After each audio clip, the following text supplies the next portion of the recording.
Okay, so I thought I would share how I upcycle a plastic pumpkin. So this is just the normal, I think I got this from Tesco if I'm not mistaken. It's an old plastic pumpkin. It's got the light switch on the back. So when it switches on, if you can see it, it is flashing. There it is. So what I do is, because it's plastic, Powertex, the product that I'm using, doesn't adhere to plastic. So we need to cover it with something, and that's something being masking tape. So what I'm going to do is, Powertex is an eco-friendly product. It helps to harden fabric. So I have different types of fabric here. And once it's dried, 3 weeks drying time, it's weather resistant. So it's a no-brainer that I'd want to use this just to zhuzh up this piece a little bit better, give it more texture, and it's been out in its normal form outside. So I just thought, let's give it something different. So let's go for it. We need to paint the outside first. I like to give it a coat first, and then I'll go in with the fabric. So just a generous coating, don't let it drip anywhere. So all over. It depends on the fabric that you're using. So if your fabric has gaps and holes in it, then obviously you would want to get this covered beforehand.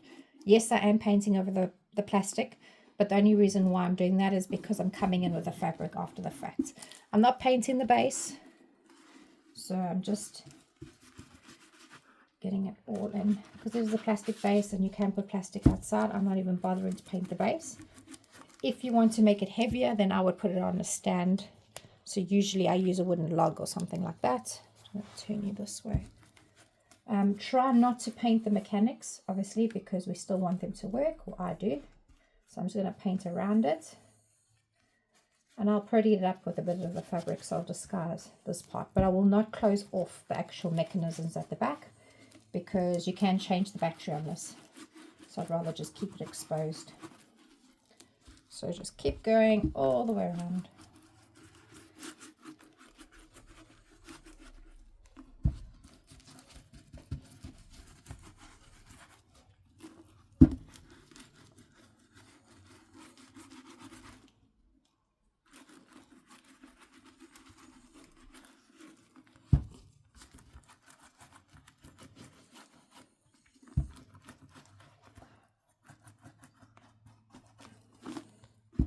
I'm just doing this because, like I say, if I've got fabric that has holes in it or gaps, I'm just trying to cover it as much as I can.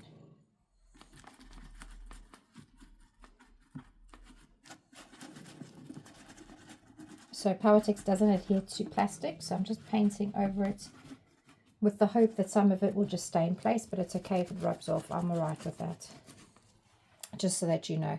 Okay, stalk as well.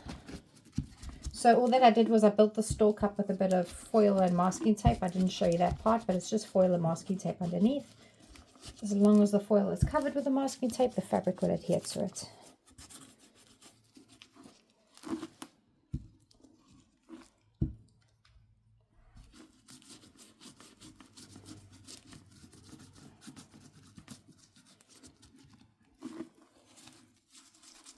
All right, so once that's painted, we're keeping this container present because we're going to drape it in some fabric. So natural fabrics are better than anything with polyester in them. So I'm going to start with the stalk first. I've got some paper deco, which is from Powertex itself. So give it a little soak. So all I'm doing is dipping it in the Powertex, giving it a little rub just to get it all around those areas. And then I'm just going to wrap. So you can decide which way you want to go. This is why I like the paper deck. It's quite holy and it's fitting for Halloween. So I'm going to start with the base of the actual stalk, because if I don't want this to be too exposed, I can always cover it with a fabric when I'm coming around. But I'm going to work from the bottom all the way up. You could cover your pumpkin in this texture if you want to. It's entirely up to you. But just cover as much as I can. Let's get another piece.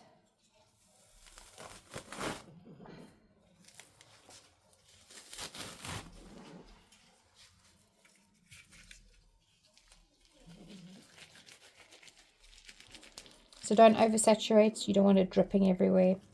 You just want it enough So it's giving it covering. It does get a bit tangled because now it's obviously getting soft. But this is the beauty of it. You can tear it, you can rip it, you can leave it as it is. Just work your way around. So I'm just going to work my way around the whole stem. I'm just pulling it apart as I'm working, just to make sure I get a little bit more out of it than what I intended. And also just to create more textures around.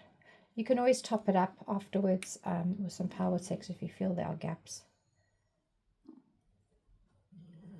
So I'm using it as I can. I'm letting it do what it wants to do, the paper deck, not forcing it any which way. Just going to use one more piece.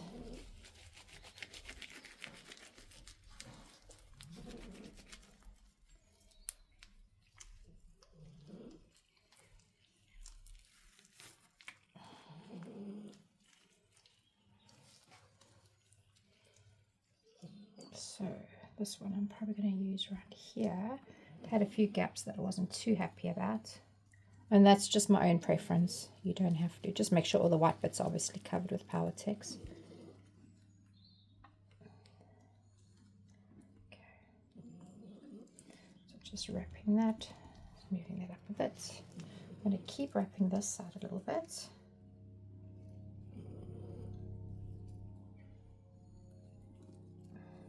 All the way to the end.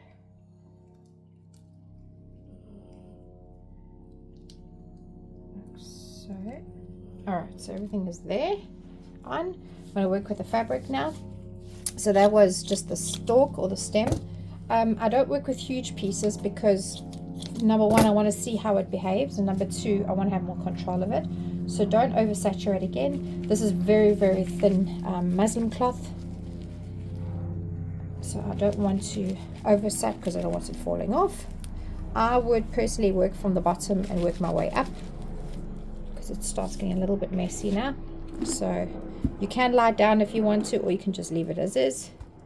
So starting from the base, remember I'm not covering the bottom completely, but I'm just going along the lines of its teeth.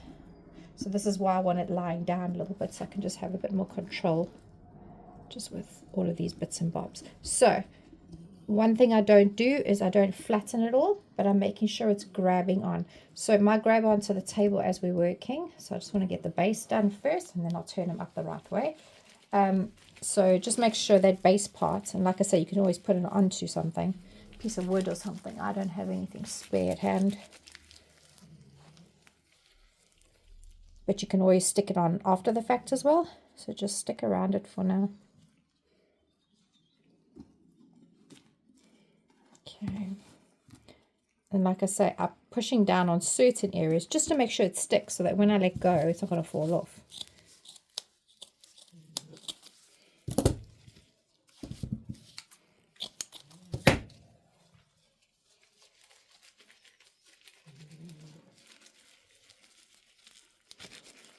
It just makes him look more cool this when you put more textures on him.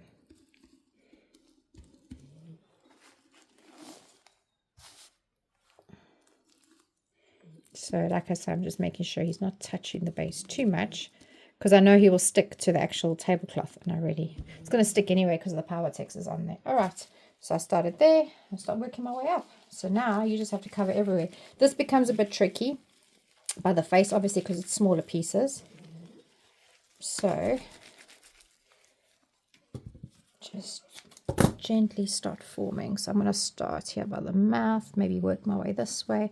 Remember, no white gaps, so just make sure the fabric is all covered in Power Tex. Obviously, if it's not, then the piece is not weather resistant, but this was plastic, and it was intended to be outdoors anyway, so it doesn't matter. So I'm just making sure I'm getting the teeth covered. Not that I can really see them very well. And again, you don't have to keep it the same, so let me just turn it to the side so I can just see what I'm doing. Just trying to get those little teeth covered.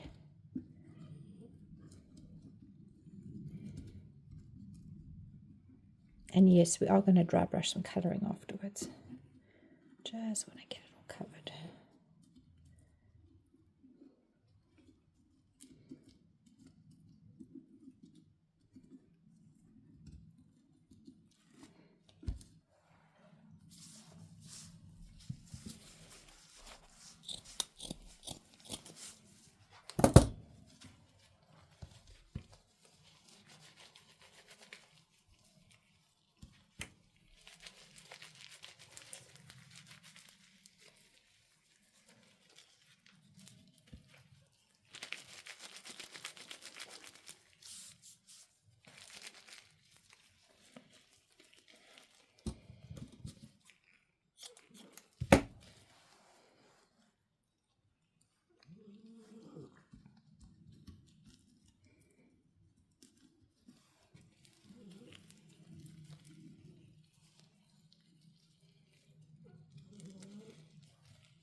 I'm always overlapping fabric as well, so I just make sure that it is covering all the areas.